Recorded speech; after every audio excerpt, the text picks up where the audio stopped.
Terima kasih karena memilih channel ini. Sebelum kita mulakan video ini, sila pertimbangkan untuk menekan butang like, share, dan subscribe, dan aktifkan butang lonceng Anda agar Anda sentiasa mendapat info-info percuma pada setiap hari dari channel kami. Dan tinggalkan komen Anda karena komen Anda amatlah dihargai. Terima kasih. Peguam SRC International Sendirian Berhad memberitahu Mahkamah Tinggi di sini hari ini, syarikat pelaburan strategik negara itu menjadi alat dan mangsa penipuan berskala besar di mana Datuk Seri Najib Razak adalah beneficiari utama. Datuk Lim Chee Wee dalam hujahnya berkata walaupun SRC International ditubuhkan untuk berkhidmat kepada rakyat, tetapi hakikatnya ia telah digunakan untuk menguntungkan Najib. Chee Wee yang berhujah pada prosiding kesamaan SRC International terhadap Najib dan bekas Ketua Pegawai Eksekutif CEO Nik Faisal Arif Kamil bagi menuntut ganti rugi $1.18 bilion, berkata dana yang diseleweng melalui syarikat itu adalah wang pencen daripada kumpulan wang persaraan diperbadankan KWAP. Pada 2020, Nik Faisal yang diburu bagi membantu siasatan penyelewengan dana SRC berjumlah RM42 juta dikenal pasti berada di Hong Kong. Walaupun SRC International mengalami kerugian besar sebanyak $1.18 bilion, defendant pertama yaitu Najib secara peribadi menerima $120 juta ke dalam akaunnya sendiri dan RM42 juta lagi yang menjadi subjek kepada satu lagi kes saman berasingan. Beliau juga menggunakan peranannya sebagai pengarah bayangan syarikat di mana beliau mengawal lembaga pengarah melalui resolusi pemegang saham berkaitan keputusan makro penting yang sepatutnya diputuskan oleh lembaga pengarah SRC sendiri. Najib menandatangani resolusi pemegang saham untuk meluluskan dan mendapatkan pinjaman KWAP sebanyak RM4 bilion dan menyalurkan RM3.6 bilion daripada pinjaman itu untuk tujuan tidak sah. Ini membawa kepada Najib sebagai dalang utama di sebalik kerugian besar sebanyak $1.18 bilion katanya.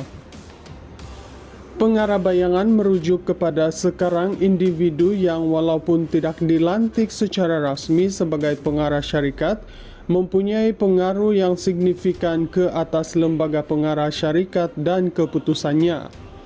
Menurut peguam itu, Najib sering menukar keterangannya dengan memberikan 5 versi berbeza ketika ditanya berhubung penerimaan $120 juta dana SRC International yang dikreditkan ke dalam akaun pribadinya. Chee Wee berkata Najib menafikan menerima wang daripada dana syarikat itu, sebaliknya mendakwa ia adalah derma selain menegaskan akaun berkenaan tidak diuruskannya sendiri dan semata-mata untuk tujuan tanggung jawab sosial korporat CSR. Hujah Chee Wee lagi, Najib dicabar dalam konteks kredibilitinya dan tort salah guna apabila mengesahkan dalam affidavit bahawa dia menerima RM42 juta daripada SRC International namun memberikan 5 versi berbeza dalam keterangannya di mahkamah. Antaranya di 1, Najib menyatakan affidavit itu di draft secara teruk selain menyatakan beliau dikelirukan oleh maklumat yang diberikan kepadanya. Tetapi apabila ditanya siapakah yang memberikan maklumat salah itu, di 1 tidak dapat memberikan jawabannya selain mendakwa beliau turut dikelirukan oleh laporan media.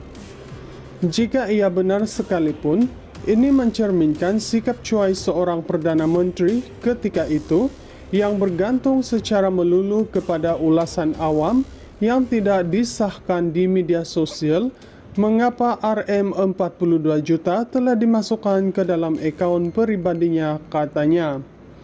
Ciwi berkata Najib menyalahgunakan jawatan awamnya dengan antara lain mendapatkan 2 pinjaman bernilai Rm2 bilion dan 2 jaminan kerajaan tanpa menjalankan usaha wajar dan kajian kebolehwaksanaan terlebih dahulu bagi sebuah syarikat yang digambarkan sendiri olehnya sebagai sebuah syarikat baru yang tiada rekod prestasi.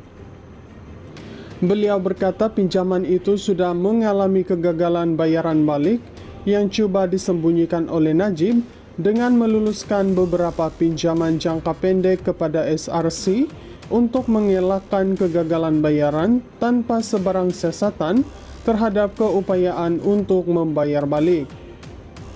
Katanya jumlah keseluruhan pinjaman jangka pendek itu amat mengejutkan, mencecah sehingga Rm642 juta yang diperoleh untuk mengelakkan perhatian bahwa SRC telah gagal membayar balik pinjaman KWAP dan bagi menutup jejak penipuan demi kepentingan dirinya sendiri. Pada 7 Mei 2021, SRC International memfailkan saman sivil terhadap Najib dan Nik Faisal dengan menuntut ganti rugi $1.18 bilion. Dalam kes saman terbabit, pengarah bekas SRC, Datuk Subuh Muhammad Yassin dinamakan sebagai pihak ketiga responden bersama-sama bekas pengarah lain, yaitu Tan Sri Ismi Ismail, Datuk Muhammad Azhar Osman Khairuddin, Datuk Syarul Azhar Ibrahim Halmi, dan Datuk C. Abdullah alias Rashidi C. Omar.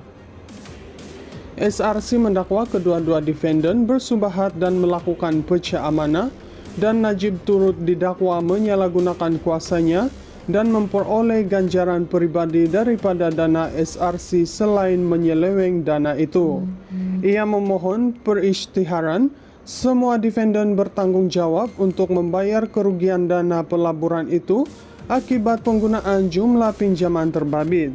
Selain menuntut ganti rugi ganti rugi teladan, ganti rugi tambahan, faedah, kos dan relief lain yang difikirkan sesuai oleh mahkamah. Prosiding hujahan 2 di hadapan Hakim Datuk Ahmad Fairuz Zainal Abidin bersambung esok.